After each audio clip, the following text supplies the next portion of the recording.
you're buying or selling an accounting practice, you really need to get your story straight on what your closing mechanics are as soon as possible. Your agreements are all going to be written assuming a certain plan for closing. And a lot of times I find that the sellers and the buyers and the lawyers haven't all got their story straight on how they want closing to look. I want to talk about the different ways that you can sign your agreements and the different order you can do things. I'm Sara Sharp. I help people buy and sell accounting practices nationwide, and I see a lot of deals that people will close their deals. The most kind of basic way that you imagine it, if you're me, is a simultaneous sign and close. That's kind of the bread and butter of an agreement. That contemplates more of an old school approach where you have all of your documents written so that everything, once it's signed, is effective. There is no difference between a closing date and an effective date and a signature date. They're all the same. So you've got to be very careful not to sign anything in advance, because as soon as you sign it, you're pot committed. That is absolutely fine. It gets really challenging or impossible if you have to have a tax clearance from a particular state agency in advance, because they demand that you submit a signed purchase agreement before they will give you clearance to close. That kicks it.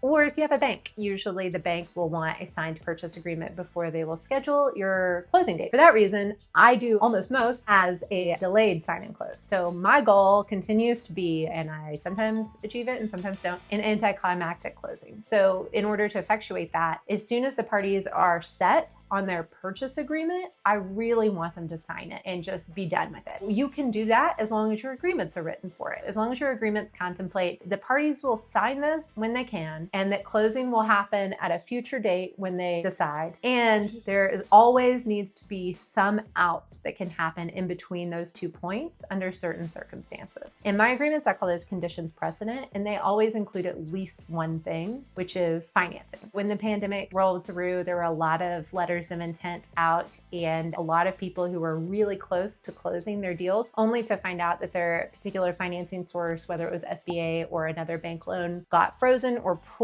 pretty much right on the courthouse steps. If those folks had signed an agreement without a contingency related to financing, they found themselves in a situation where they were contractually obligated to pay millions of dollars to somebody with no way to finance and support that contractual obligation. It was a really sticky time for a lot of people. So in any event, if you're getting bank financing, you rely on that to close the deal, you're going to want to go ahead and sign it, but make sure that you have a condition precedent that talks about how you get out of the deal if you don't get financing. Other parties will want different things. Sometimes the sellers say, I'm going to put a deadline on this. So, the condition precedent is everything closes and I get a wire transfer and no later than December 1st, because I want to know if this isn't happening so I can send out my engagement letters to my new clients and get ready for tax season. That's a very reasonable request as well. So you really want to figure out, okay, let's assume we sign the purchase agreement. We're all locked in. We've no obligation. You're sitting there as counterparties with no obligation to enter into the contract and effectuate the transaction. And then you take that off the table entirely, and you have very much an obligation to move forward with the deal with certain limited exceptions. That is my preference most of the time, not always, but it's important to know that up front, because your documents have to be completely different if you're planning to sign and have a delay closing. So then what is closing if you've already signed the purchase agreement, right? Well, closing is where the money gets transferred,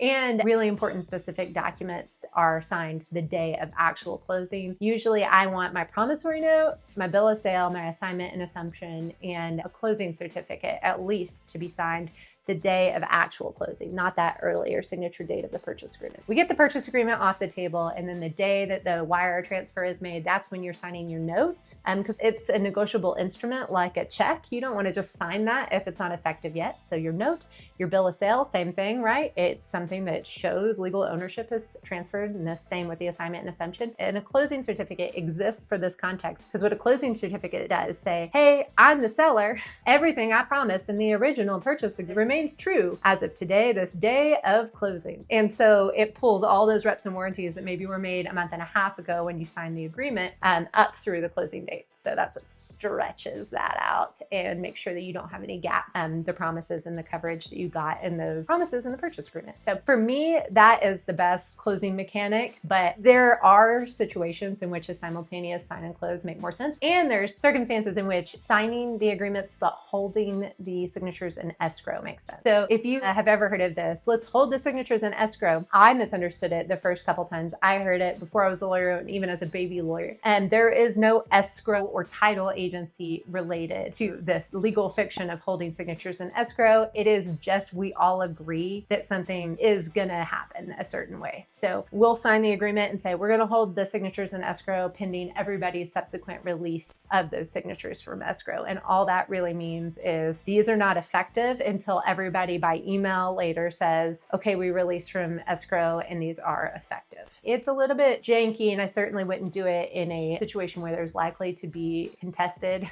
accounts of things and you want to get everything in writing. But if you're really having trouble going pencils down on some of these agreements, a promise to hold the signatures in escrow can be a really powerful way to give the other side the assurance that they can just say, okay, we are to terms on this agreement. Let's go ahead and put it aside for now and move on to the next of the 200 things on our checklist. And if you found this helpful, please like and subscribe and take a look at our next video, indemnification, or the anatomy of a purchase agreement.